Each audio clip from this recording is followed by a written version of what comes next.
చిన్న పిల్లలతో ఇంటి పని, వంట పని అంటే కష్టమే గదా! ఇంకా అవి కాకుండా ఈ వీడియో ఎడిటింగ్‌లు, షూటింగ్‌లు అంటే ఇంకా కష్టం. నాకు ఇద్దరు చిన్న పిల్లలు. వాళ్ళిద్దరితోటి నేను ఇంటి పని, ఇంకా ఈ వీడియో ఎడిటింగ్ ఎట్లా చేసుకుంటానంటే, ఒక ముక్కలో అయితే చెప్పలేం గదా! వీడియోలోకెళ్ళే ముందు మన ఛానల్‌ని కొత్తగా విజిట్ చేసిన వాళ్ళైతే సబ్స్క్రైబ్ చేసేయండి.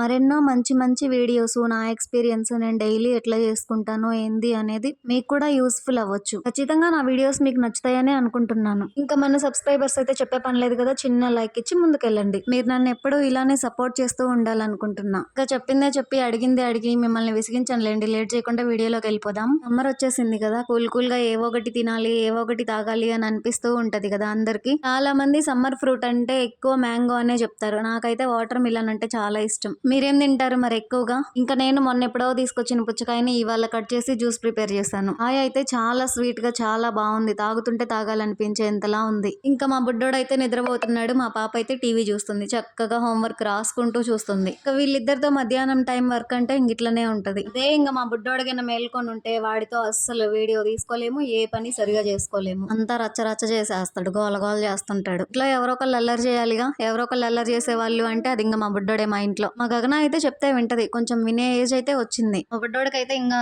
ఏజ్ రాలేదు. సో ఊరికే ఏడుస్తా ఉంటాడు. ఏమన్నా అరిసినా కూడా అల్లరి అల్లరి చేస్తుంటాడు. కానీ వాడిని ముందుగానే నిద్రపుచ్చేస్తాను 1:00కల్లా. ఇంకా వాడు నిద్రపోగానే నేను బ్యాలెన్స్ పెట్టుకున్న పనులన్నీ చేసేసుకుంటా. అలా వరకు మార్నింగ్ టైంలో నేను తక్కువ పని చేసుకునేది. ఆల్మోస్ట్ వాడు నిద్రపోయిన తర్వాతే అన్ని పనులు చేసేసుకుంటా. నైట్ పడుకునే ముందే అంట్లన్నీ గడిగేసుకుంటా. అందువల్ల మార్నింగ్ నాకు అంత హడావిడిగా ఉండదు, అంత పని ఉన్నట్టు కూడా అనిపించదు. కసువులు ఊడ్చడం, బండలు తుడవడం అంటారా? దున్నే కసువు అయితే కంపల్సరీగా ఊడుస్తా. ఇప్పుడు సమ్మర్ కదా, సో బండలు ఒక్కొక్కసారి తుడుస్తాను, ఒక్కొక్కసారి తుడవను. ఎందుకంటే ఈవినింగ్ తుడుస్తా. మార్నింగ్ కుదిరితేనేమో కసువులు ఊడ్చి బండలు రెండు ఒకేసారి చేసేస్తాను. లేదంటేనేమో కసువులు ఊడ్చి మళ్ళీ సాయంత్రం కసువులు ఊడ్చి బండలు తుడుస్తా. ఎండాకాలం కొంచెం చల్లగా ఉంటదని పొద్దున సాయంత్రం 2 పూట్ల తుడుస్తా ఒక్కోసారి. నాకున్న పెద్ద పనల్లా అంటే ఈ అంట్లే. అక్షయ పాత్ర లాగా కడుగుతూ ఉంటే వస్తూ ఉంటాయి అంట్లన్నీ. అంతేలేండి, 3 పూట్ల తింటున్నాం కదా, మరి 3 పూట్ల అంట్లు ఉంటాయి, 3 పూట్ల కడుక్కోవాలిగా. ఇష్టంగా తింటున్నప్పుడు కష్టం అనుకోకుండా ఇష్టంగా పని కూడా చేసుకోవాలి. అవును కదా, మీరేమంటారు? ఒక్కోసారి అనిపిస్తూ ఉంటది కదా, ఏంది ఈ పని, ఏంది మనం చేసేది, పొద్దుగూకులు ఇదేనా, తినడం, కడుక్కోవడం, వండుకోవడం, ఊడ్చుకోవడం, ఇంక ఇదేనా అనిపిస్తది కదా. ఒక్కోసారి అయితే మన మీద మనకే చిరాకు వచ్చిద్ది. సింక్ లో ఈ అంట్లన్నీ చూసినప్పుడు నాకు ఎంత తలనొప్పి వస్తుందో. అంట్లన్నీ కడిగేసి సింక్ అంతా క్లీన్ గా ఉన్నప్పుడు అంత హ్యాపీగా అనిపిస్తది, అంత పీస్ఫుల్ గా అనిపిస్తది నాకు. అమ్మయ్య, ఇంక నాకేం పనిలేదు, పని అంతా అయిపోయింది, ప్రశాంతంగా ఉండొచ్చు అన్నంతలా అనిపిస్తది అంట్లు అయిపోతే మాత్రం.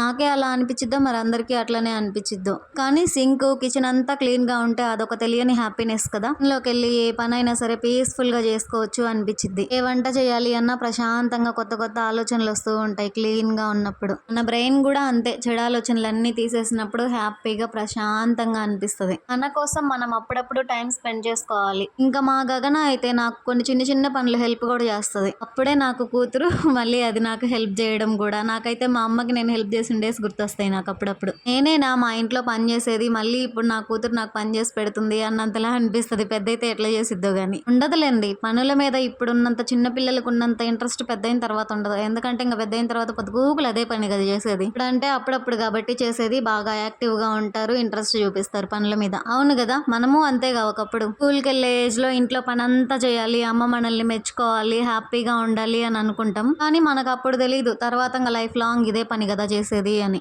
ఎప్పుడు ఎంజాయ్మెంట్ అప్పుడే లేండి. ఇంట్లో టాయ్స్ అంటారా, ఎన్నిసార్లు సర్దినా పొద్దుగూకులు కింద వేస్తూనే ఉంటారు. రోజుకి పొద్దున ఒకసారి, మధ్యాహ్నం ఒకసారి, సాయంత్రం ఒకసారి పొద్దుగూకులు నేను ఆ గూట్లో వేస్తుంటా, పిల్లలు తీసుకింద వేస్తుంటారు. ఎన్నిసార్లు ఎంత నీట్ గా పెడదామని చూసినా కూడా చిరాకు చిరాకు చేస్తూ ఉంటారు. అందుకే ఈ మధ్య మా గగనాకే ఇట్లాంటి పనులు అప్పచెప్తున్నా. నేను ఒక పూట సర్దితే దాంతో 2 పూటలు సర్దిస్తున్నా. పిల్లలకి ఇలాంటి చిన్న చిన్న పనులు చెప్పాలి, అప్పుడే వాళ్ళకి కూడా అలవాటు అవుతుంది. ఏదైనా సరే వాళ్ళంతటా వాళ్ళు చేసుకోగలుగుతారు. ఓహో, చిరాకు చేయడం ఇంత ఈజీనా, అదే సర్దుకోవడం ఇంత కష్టమా అని అనిపిస్తది వాళ్ళకు కూడా. నీట్ గా ఉండడానికి ట్రై చేస్తారు పిల్లలు కూడా. ఇట్లన్నీ కడగడం అయిపోయాక కిచెన్ అంతా సర్దిన తర్వాత కసువులు ఊడ్చి బండలు కూడా తుడిచేసా. మా గగన టీవీ చూస్తూ ఉంది, మా బుడ్డోడు నిద్రపోతూ ఉన్నాడు. అందుకే ఇంత ప్రశాంతంగా పనులన్నీ అయిపోతున్నాయి, లేదంటే చందరవందరగా ఉండేది. ఇక నేను వీడియో కూడా ఒక్కొక్కసారి తీసుకుంటూనే ఎడిట్ చేస్తూ ఉంటా. ఎందుకంటే ఇప్పుడే కదా స్టార్ట్ చేసింది, సో నాకు కొంచెం కష్టంగానే అనిపిస్తది. కానీ ఇష్టమైన పని అయితే ఈజీగానే చేసేసుకుంటాం కదా, కష్టం అనుకోకుండా. సో ఇంకా ఒకేసారి మొత్తం ఎడిట్ చేసుకోవాలంటే కష్టం అని పని చేసుకుంటూనే ఒక్కొక్కసారి వీడియో తీస్తూ ఎడిట్ చేస్తూ ఉంటా.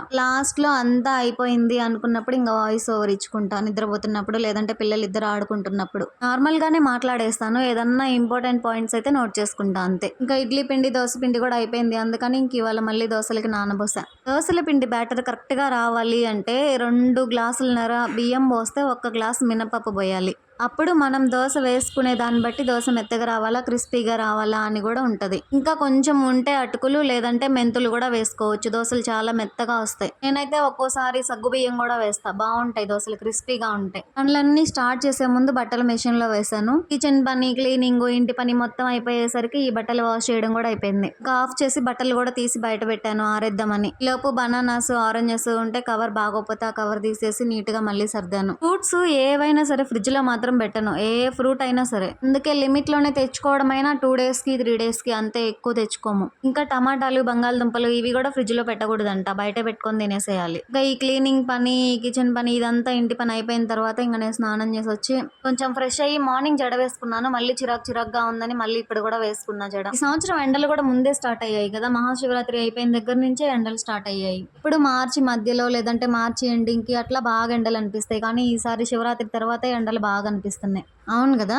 ఇంకా స్నానం కూడా ఎప్పుడు చిరాకు అనిపిస్తే అప్పుడే చేసేస్తున్నా నేను. పిల్లలకు కూడా అంతే. మా గగన అయితే రోజులో 2-3 సార్లు కూడా చేపియమంటది స్నానం. చిన్న పిల్లలు కదా, 2 సార్లు కామన్. పొద్దున సాయంత్రం పోస్తా, అయినా కూడా ఒక్కోసారి మధ్యాహ్నం పోయమంటుంది చిరాకుగా ఉంటుందని. ఈ మధ్య ఒక 2 months అవుతుంది అనుకుంటా, మా అమ్మ వాళ్ళ ఇంటి దగ్గర నుంచి మొక్కలు తీసుకొచ్చుకున్నా. చామంతి మొక్క, మరువం, ఇంకా మందారం మొక్క. మొక్కలైతే మంచిగా బతికాయి. కానీ ఎండాకాలం కదా, పైకి ఎదగడం లేదు. ఇంకా వర్షాలు వస్తే ఏమన్నా బాగా వస్తాయేమో మొక్కలు. నీళ్ళైతే రోజు పొద్దున సాయంత్రం పోస్తూ ఉంటాయి ఈ మొక్కలకి. ఇన్నిసార్లు చూసుకుంటాను మొక్కల్ని నేనైతే, అంత ఇష్టం. ఓన్ హౌస్ అయితే ఎన్ని మొక్కలైనా పెంచుకోవచ్చు, వెజిటేబుల్స్ ఏవైనా వేసుకోవచ్చు. కానీ ఈ రెంట్ హౌసెస్లో ఏ వేసుకోవాలన్నా కూడా మళ్ళీ మారేటప్పుడల్లా అన్నీ మార్చుకోవాలి బరువు. అందుకని ఇప్పటిదాకా అసలు ఏ మొక్కలు వేయలేదు. ఇవి కూడా మొన్న మా అమ్మ తీసుకెళ్ళు ఏమైంది, ఉంటే ఉంటాయి లేదంటే లేదు కదా, జస్ట్ వేయొచ్చు కదా, అంత ఇష్టం ఉన్నప్పుడు అంటే తెచ్చుకున్నా. మీరు అక్కడ ఉన్నన్ని రోజులైనా సరే పూస్తాయి కదా పూలు, పూస్తే పెట్టుకోవచ్చు కదా, ఏమైంది అంటే తీసుకొచ్చా. రేలే చూద్దాం, పూలు పూస్తే మీకు కూడా చూపిస్తానులేండి. ఈ కింద తీసిన బట్టలన్నీ కూడా ఇప్పుడు ఆరేసా. బట్టలు ఆరేయడం అయిపోయిన తర్వాత ఒక్కోసారి ముగ్గు కూడా నేను పొద్దునేస్తా, సాయంత్రం వేస్తా. ఇవాళ ఫ్రైడే కదా, సాయంత్రం కూడా ఎందుకో వేయాలనిపించింది, అందుకే ఇప్పుడు మళ్ళీ ముగ్గేసా. ఇంతకీ నా ముగ్గు ఎలా ఉందో కూడా చెప్పండి. చిన్నప్పుడు నేను ముగ్గేయడానికి ఎంత ట్రై చేసేదాన్నో, కానీ లావుగా గీస్తావు ముగ్గుతో, నీకు సన్నగా రాదు అని చెప్పేసి మా అమ్మ వద్దనేది. అయినా సరే వేరే వాళ్ళ ఇంటి ముందో లేదంటే ఇట్లనే పెద్దవాళ్ళు ఉంటారు కదా వేయడం చేత కానీ వాళ్ళు, వాళ్ళ ఇంటి ముందు అట్లా వేసి నేర్చుకున్నా నేను ముగ్గులు. ఇంక ఇప్పుడు ముగ్గుతో వేయాలంటే అస్సలు కుదరట్లేదు. ఆ ముగ్గుతో వేస్తే వేసిన కాసేపే, పిల్లలు అస్సలు ఉంచడం లేదు. అందుకని ఇంక ఇలా చాక్ పీస్తో వేస్తున్నా. చాక్ పీస్తో వేసిందైనా కాసేపే లేండి, మళ్ళీ ఒక అరగంట తర్వాత ఇంకా పిల్లలు బయటకు వచ్చిండ్రంటే పండగ చేసేస్తారు. ఎంతసేపు ఇంకా ముగ్గు మీదే ఉంటారు. అదేందో పిల్లలు ముగ్గు చెరిపేయడానికి ఎక్కువ ఇంట్రెస్ట్ చూపిస్తారు కదా, ఎందుకనో అస్సలు అర్థం కాదు నాకు. ఇంకా పిల్లలకి స్నానాలు చేయించి మళ్ళీ ఇప్పుడు వంట స్టార్ట్ చేయాలి. అందరూ చేసుకునే పనులే, కాకపోతే నా కంటెంటే ఇది కదా. వీడియో నచ్చిందనే అనుకుంటున్నా. చిన్న లైక్ ఇచ్చి సబ్స్క్రైబ్ చేసేయండి. మరెన్నో మంచి వీడియోస్తో మీ ముందుకు వస్తాను. Bye guys. చాలా మాట్లాడేసా కదా, వీడియోస్ అన్ని చూస్తూ ఉండండి.